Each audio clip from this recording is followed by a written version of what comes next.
Hello, y'all. Mike Milliken here. I am going to share a quick workout that you can do with your home gym kit, which includes the 4 mini bands, the 2 super bands, as well as the towel. We're actually not going to use the towel here, but I'll show you a couple moves that you can do with both the mini bands and the super bands. You got 4 mini bands. Each color represents resistance, yellow being the easiest, green being medium, blue being hard, black being the toughest. Super bands, which are these larger bands here. Yellow is a medium or an easier version, and then black is a little bit tougher. You can kind of dictate the challenge here. Whenever you're using these pieces of equipment, one thing to keep in mind is to prioritize technique first and then add intensity or challenge second, which you can really do by where you grip the band or which color of band you use. But priority number one is think of it as a practice, and we want to get the best technique with each exercise before moving on to a tougher resistance. So I'm going to show you a 7-minute workout today that can be done just about anywhere with this band kit, and it can be progressed. So if you've got a little extra time, you could turn it into a 15-minute workout or even a 30-minute workout, depending on what you've got for time. You can also progress the challenge. Again, going back to that principle, we want to have good technique first before we progress the challenge. So we've got 7 moves. We're going to use a timing format for this. So every minute on the minute, we'll start the next exercise. And so we'll cycle through those 7 exercises. We'll start with 20 seconds of work and 40 seconds to transition to the next exercise. So if you've got a stopwatch going or a clock going, when it hits 0, that's when you're starting the next exercise. Now you can progress this. If it's too easy to do 20 seconds on and 40 seconds off, you could try 25 seconds on, 35 off, 30 seconds on, 30 off, 40 on, 20 off. I generally wouldn't go too much further than that, maybe 45 on, 15 off, but you're going to have some time where you need to transition. So I will show you the moves, and I'm going to pick the green mini band as the band to start with. This is going to be, the bands are going to be primarily around the legs for this workout. Now, it's kind of a trick to put these on, so you might want to have a chair handy. We're going to go just above the ankle bone, and we're going to loop the band through both legs and then try to iron it out so it doesn't pinch you. If it gets kind of bound up there, it might pinch you a little bit. We want to avoid that. So once you've got your mini band on, our first move is 20 seconds. We're going to put tension in the band. Feet are just below the hips, maybe an inch wider. Let's drop into a half squat position without losing posture. From here, you're just going to shift from side to side. Lateral band walk, you're going to take 5 steps left and then 5 steps right, keeping your toes facing straight ahead. And again, we're going to work for 20 seconds. Okay, once that 20 seconds is up, you're going to take 40 seconds off, take a few deep breaths, and then when the clock gets back down to 0, so at the 1-minute mark, we've got a forward and backwards walk. Assuming, again, that half squat position, 10 toes facing straight ahead. Imagine traveling down railroad tracks. Take 10 steps forward, 4 or 5 steps with each foot, and then 10 steps backwards. And again, we'll work for 20 seconds. Forward and backwards.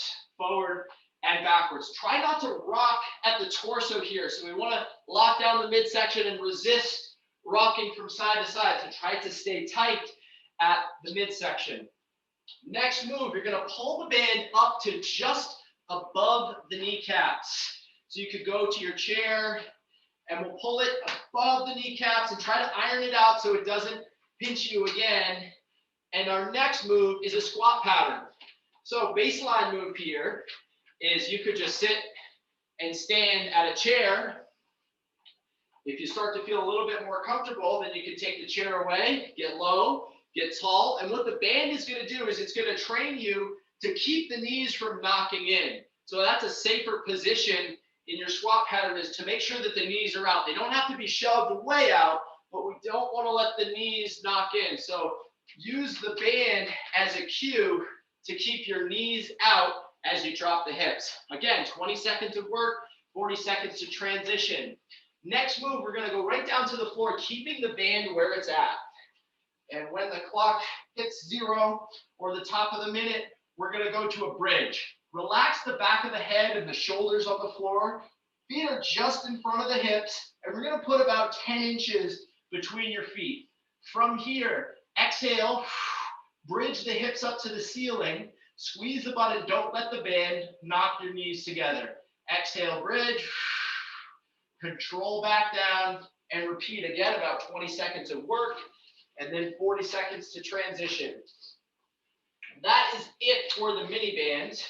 The next move that you're going to do is also from a seated position. Now we're going to get the Superband in the mix.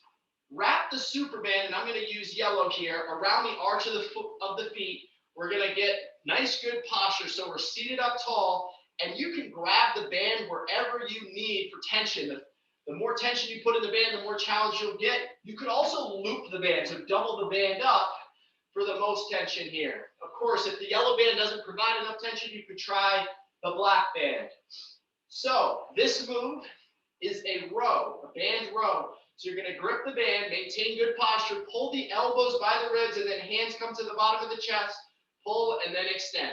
Being sure to try to keep good posture at the torso.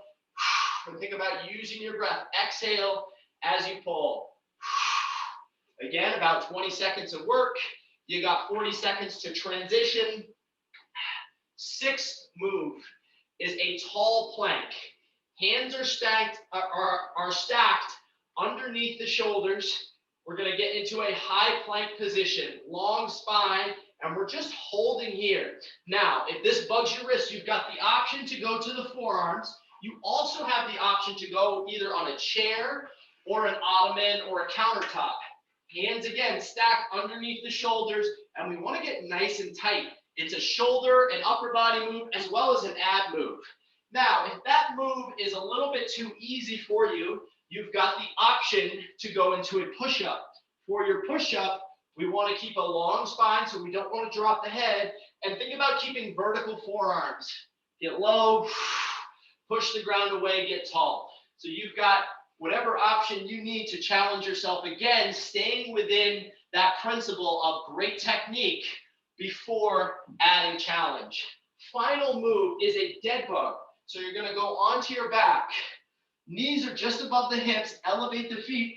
Reach both hands up to the sky. We'll relax the back of the head and the shoulder on the ground. Think about pulling the belly button down into the spine so you don't have an excessive arch at the lower back.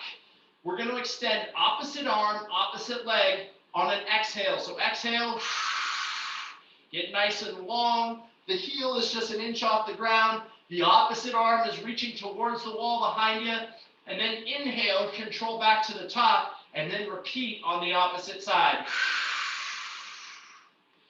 Again, 20 seconds of work, 40 seconds to transition. Those are your 7 moves. Again, you could do them anywhere. To progress it, you could go 30 seconds on, 30 seconds off, 40 seconds on, 20 seconds off, or if you've got more time, just cycle through that circuit 2, 3, maybe even 4 times. Use the principle of great technique first, challenge second. It shouldn't necessarily be easy, but we can't sacrifice form for more challenge. Let me know if you'll have any questions, comments, or concerns. Stay well, stay strong, and stay in touch. Thanks.